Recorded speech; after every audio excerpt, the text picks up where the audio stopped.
Ang nakukulong lang po yung mga walang kapangyarihan, mga ordinaryong empleyado. Madam Speaker, nabanggit ho ng ating tagapagsalita sa kanyang privilege speech na nagmula doon sa kataga ng ating Pangulong, mahiya naman kayo.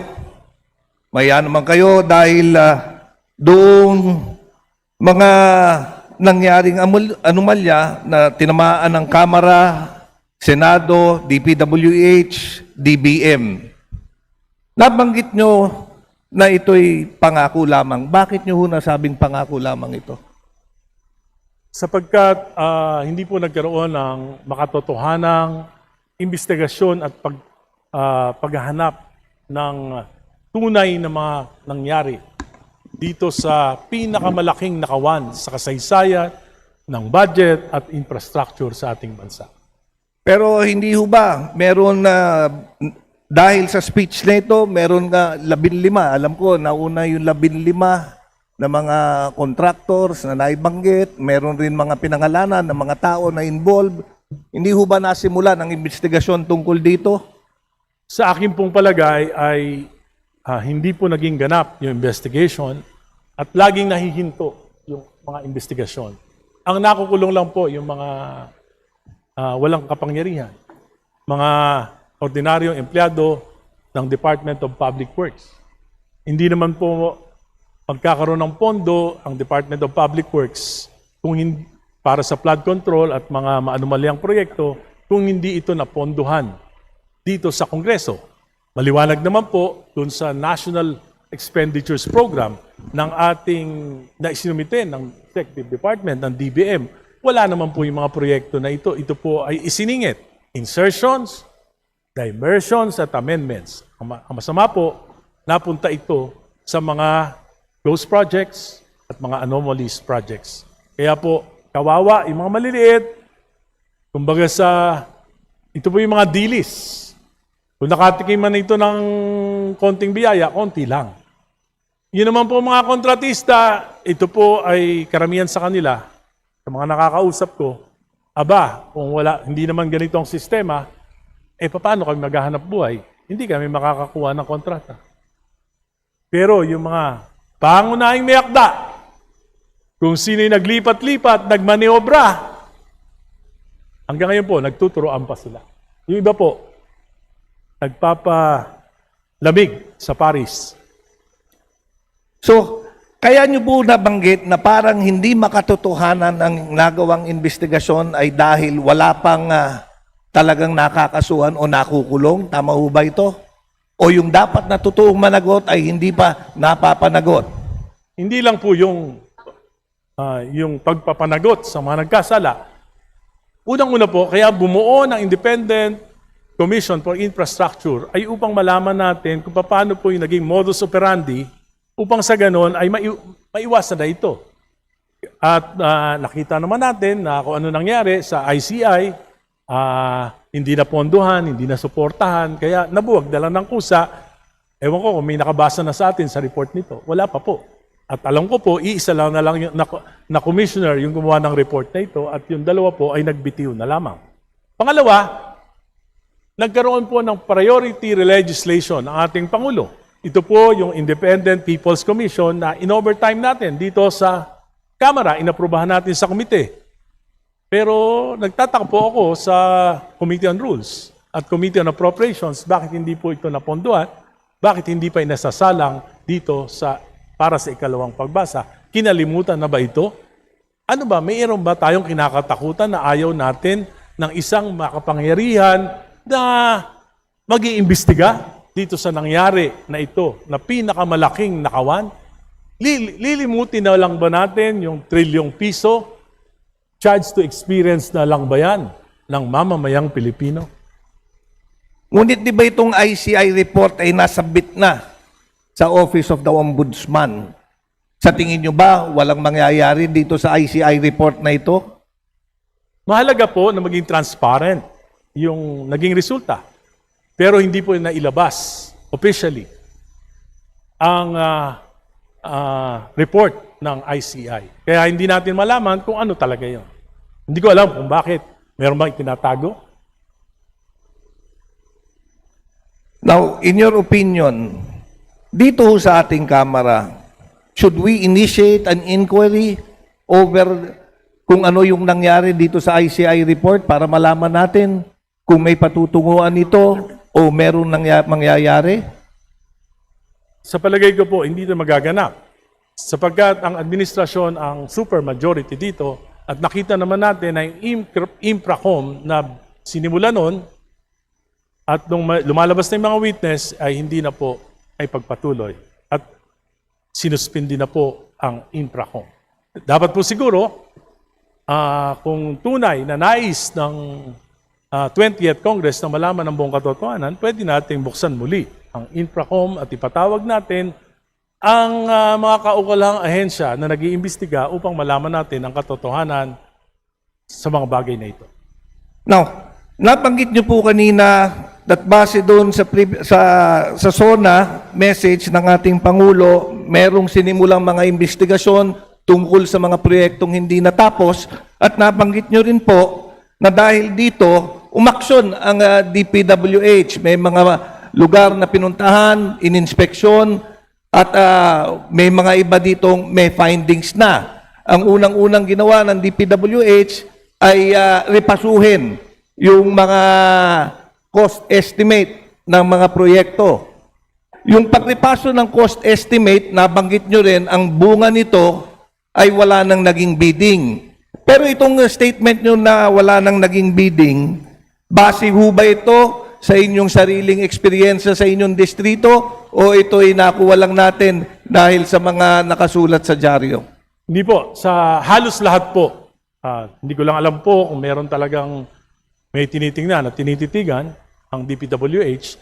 Pero generally po, ang aking pagkakaalam ay talaga naman pong nabalam ng napakatagal ang bidding. Actually po, bibigyan ko ng isang halimbawa. For example, ang material cost ng asfalto ay 14,000 pesos. Binaba po yan ng DPWH to 4,000. So, nung nagpapabidding, wala naman sumasali. Kaya nga, ngayon po, binalik nila uli sa 14,000. So, Kaya lang po, binalik nila sa 14,000, nasayang yung 5 buwan. So hindi ho ba maganda na yung material cost ay napababa? Di ba yun po ang gusto natin ma-achieve ng mga proyekto to have a more realistic pricing to it at Alam niyo hindi po, maging overpriced? Alam niyo po, okay sana po kung napababa na makatotohanan. Kaya lang po, for example, yung 4,000 na asfalto, ang presyo, pag kumuha ka ng asfalto sa isang asphalt company, mga 8,000. So, lugi pa sa materials. Sa mismong materials, hindi mo pa na ilalatag, hindi pa nagagamit yung mga equipments. Kaya po, hindi natin alam kung bakit, papaano, ito po ay parang, nagkaroon po kasi ng pahayag ng ating Pangulo na dapat pababain ng 50% yung materials cost ng mga proyekto. Binaba ng 50%. Pero bandang uli, nakita naman natin na hindi makatotohanan ito. So, ang Bukod ibig po doon, sabihin, nais ko pong sagutin yung isang katanungan nyo. Alam nyo, yung mga investigasyon na nangyari, hindi naman po totoo na yan. Huwag na tayo magmaang-maangan. Sapagkat, papaano mo iimbestigahan yung sarili mo? Huwag na natin itanggi na yung nangyaring trilyong nakawan na ito sa Kabanang Bayan ay hindi pwedeng magawa ng iilan lamang. It's a collaboration between the executive and the legislature. Okay. So, kagaya ng sinabi nyo, dahil ibinaba yung material cost, walang bidding na naganap o kung may bidding man, ito'y puro failed bidding. Ito'y Marami sa pong failed kabuuan bidding. ng ating bansa. So, hindi naman pala, kagaya sa distrito ko, walang bidding na nangyayari. Hindi naman pala dahil na ako'y napili lamang. Doon sa distrito nyo, ganun din po ba? Well, hindi ko po alam, pero wala na po akong pakialam doon. Ang mahalaga po, bilang kinatawan ng aking lungsod, ay makapag-contribute ako sa pagtatama ng proseso ng ating pamahalaan. Dahil magkaroon man o mawalan ng proyekto yung aking distrito, kung ganito naman ang nangyayari sa ating bayan, maapektuhan po yung kinabukasan ng buong sambayanan, kasama na po yung mga kabataan at mamamayan ng aking distrito. So ang pagbaba ng material cost, nasabi niyong hindi makatotohanan dahil ba hindi kinuha yung tamang presyo? Bakit naman po gagawin yun na hindi kukunin yung tamang presyo ng mga materyales na gagamitin? Hinabol lang ba talaga yung statement ng ating Pangulo na ibaba ng 50% at yun yung ginawa? Yun po ang aking palagay, Madam Speaker, na upang mahupa ang galit ng mamamayan ay kailangan gumawa ng mga knee-jerk reactions. Tulad po nung pagtanggal ng 265 billion pesos para sa flood control sa buong bansa. Ito po ay napakamali sapagkat marami po sa mga proyekto na ito at ay matitino at lubang kailangan. At makikita natin ang resulta ng pagtatanggal na ito ngayong tagulan. Now, nabanggit nyo rin po dun sa inyong privilege speech that there is a backlog of 180,000 classrooms dito sa ating bansa. Diyan ba sa inyong distrito, sa Caloocan po ba, meron din pong backlog o ito naman ay limitado lamang sa mga probinsya? Yung pong 180,000 backlog ay ayon po sa Department of Education. At tunay naman po na kailangan sumabay sa pagdami ng populasyon ng mga kabataang nag-aaral sa public school ang pagpapatayo ng public school. Nang una pong nagkaroon ng zero backlog sa ating bansa ay noong 2016. At ngayon po, dahil sa pagdami ng mga bata, dami ng populasyon sa public school, sa kahirapan ng buhay na lumilipat na yung mga nasa private sa public school, ngayon po sa population ng public school students ay 180,000 na po ang backlog. Diyan po ba sa distrito nyo, in your estimate, do you have a backlog of school buildings or classrooms? Sa aking distrito po, sa Caloocan 2nd District, dahil nung panahon po ni Pangulong Aquino na kapartido po sa Liberal Party, nagkaroon po ako ng pagkakataon na ang maging priority projects na maidala ng pamahalang pambansa pati po ng PAGCOR sa aking distrito ay mga paaralan. Noong ako po ay bumaba, after 3 terms, noong 2022, halos 90%, 10% na lang po ang backlog. Maswerte pala kayo ngayon, dyan. ngayon po, bumalik na naman dahil dumadami po yung Okay. populasyon.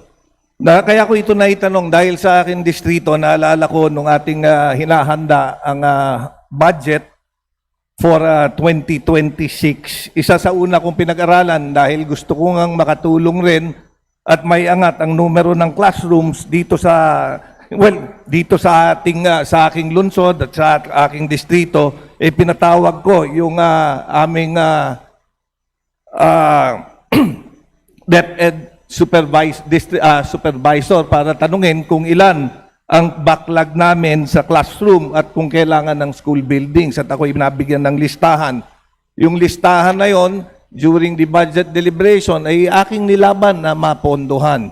Ngunit dahil sa kalungkutan, hanggang ngayon, nung fina-follow up ko, ang sabi sa akin, unimplementable. Nagtaka ko bakit magiging unimplementable samantalang ang listahan nagmula mismo sa DepEd. Hindi na ako namili dahil ang importante para sa akin madagdagan ng school buildings at classroom ang aking distrito. At yun naman ang aking gusto at yun ang gusto kong may paglaban. Ngunit nakakalungkot lang, ngayong pina-follow up ko, ay hindi raw maaaring ponduhan. Ngunit nasama ko sa pagpapondo. Ganyan din po ba experience nyo sa distrito nyo? Alam niyo po, mula nung ako po'y nagsasalita at bumabatikos sa pamahalaan, hindi na po ako umasa. Para hindi na po sumama ang aking loob. Kailangan lang po nating maunawaan at ipaunawa sa ating mga mamamayan na hindi dapat nag-aabuso ang Kongreso. Bakit naman po kayo nawala ng pag-asa? Yung classroom hindi naman Sapagkat para sa inyo. ang pinakamahalaga Ito para sa po, mga estudyante. Ang pinakamahalaga po Hindi lang naman po ngayong termino ng ating Pangulong Marcos, maging nung termino ng Pangulong Duterte, hindi po talaga equitable ang distribution ng government resources. Kung sino yung malakas, kung sino yung laging yes, kung sino yung may mga katungkulan. Yun po yung makikinabang. At hindi po naaayon ang pagpili sa mga proyekto sa tunay na pangangailangan ng sambayanan. Well, pero ako may umaasa pa rin dahil naalala nyo, nung budget deliberation, meron naman tayong mga naipaglaban na mga proyekto na para sa distrito. Naisama rin yan sa GAA. Pag naisama sa GAA, ibig sabihin, napondohan at mapopondohan. So, base po sa iyong mga statement, parang nawalan na kayo ng pag-asa. Sa tingin nyo ba, hindi na magiging totoo? Saan po mapupunta? Hindi po. Yung pondong nailagay sa iyong distrito. Yung pong may line item, obligado po ang gobyerno na ito ay patupad. Kung hindi po, lalabag sila at pwedeng dumulog sa hukuman. Pero ang nangyari po sa Department of Education, naging lump sum po yung appropriations for school buildings. So ito po ay nasa discretion ng DepEd kung saan po nila ilalagay. Kaya wala lang tayong magagawa kundi umasa tayo na magiging patas si Secretary Sani Angara.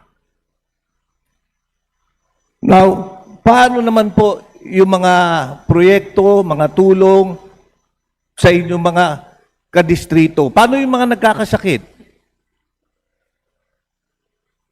Meron pa ba ho kayong nai-refer at natutulungan naman sa mga ospital?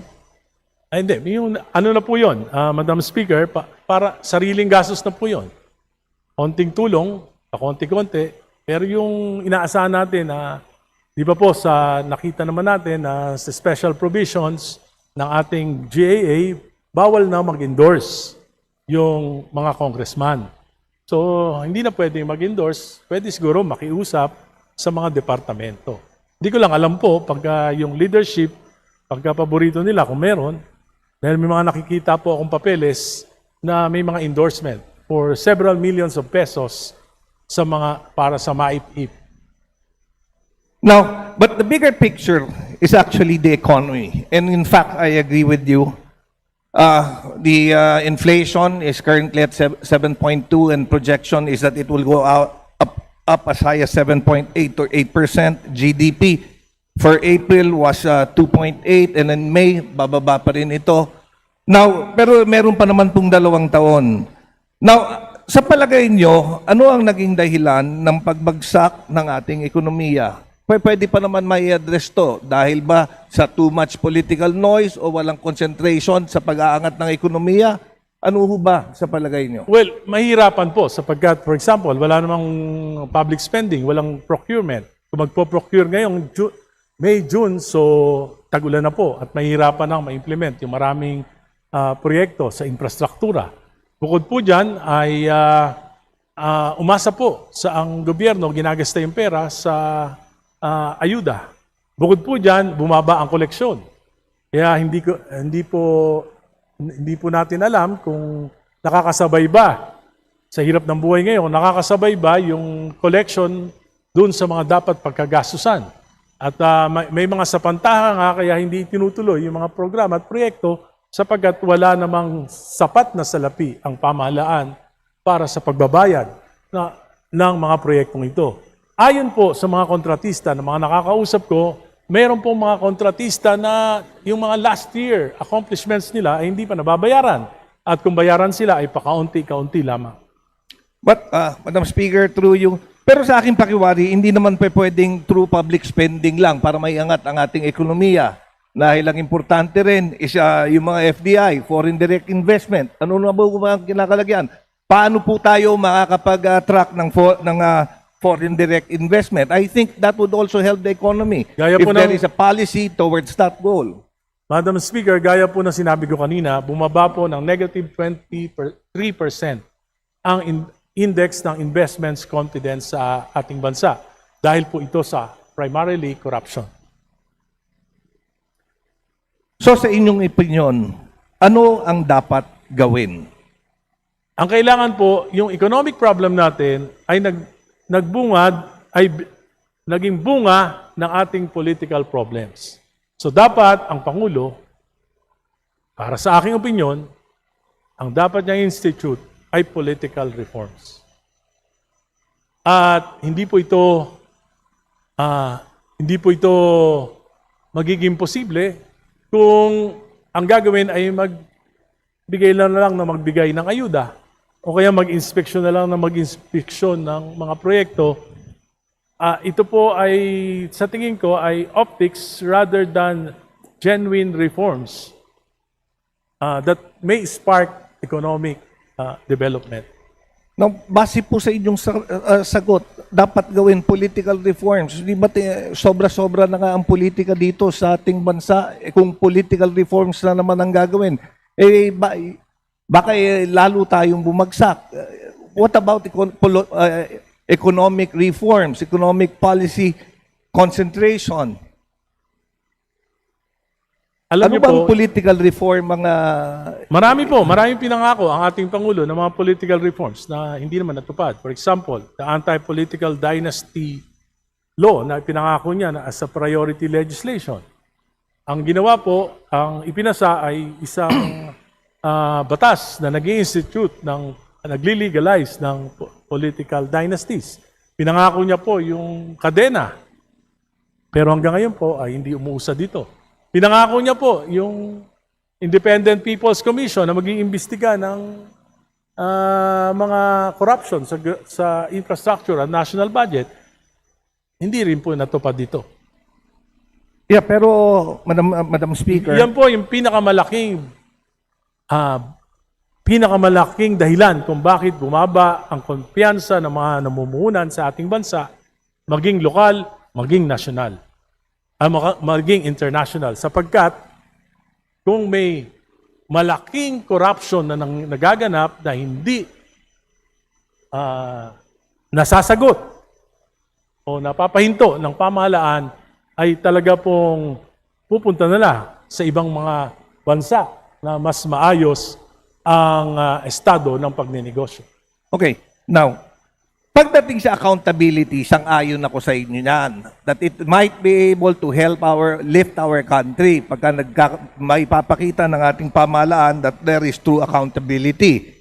Pero pagdating sa political dynasty, hindi lang kasi dependent sa legislature yan, hindi lang dependent hindi dependent sa presidente because both the Senate and the House has to come up first with an acceptable legislation in this particular matter.